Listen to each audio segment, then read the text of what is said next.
Ես շոկի մեջ եմ ժողովուրդ ջան, ես այս հրպապղծություն հələ չէի տեսել, ճիշտն ասած, sense բան մենակ թուրքերն են անում, որ հայկական եկեղեցու խաչերը հանում, շպրտում են գետին իրանց գրություններով, ես սա վիդեոն կդնեմ կտեսնեք էլի, մի խոսքով Եզրասը, որը որ Գարեգինի եղբայրն է, Ռուսաստանում հայկական եկեղեցիների, չգիտեմ, խաչերն հանում է իրանց գրություններով, տենց ադխոդի պես շպրտում է գետին, դուք պատկերացնում եք դա ինչ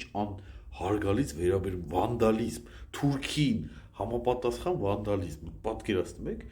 սա խայտառակություն է, սրանք մեր հոգևոր առաջնորդներն են, դուք ինքներդ դիտեք։ Ճիշտն ասած հələ չեմ հասկանում ինչ է կատարվում, այսի Սուրբ Հարություն եկեղեցինն է, այս մուսորների մեջ լցած,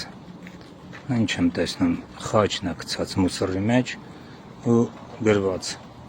Հայաստանյաց առաքելական եկեղեցի Սուրբ Հարություն, հələ չգիտեմ սա որտեղից են հանդեպերը մուսորի մեջ գցե խաչով,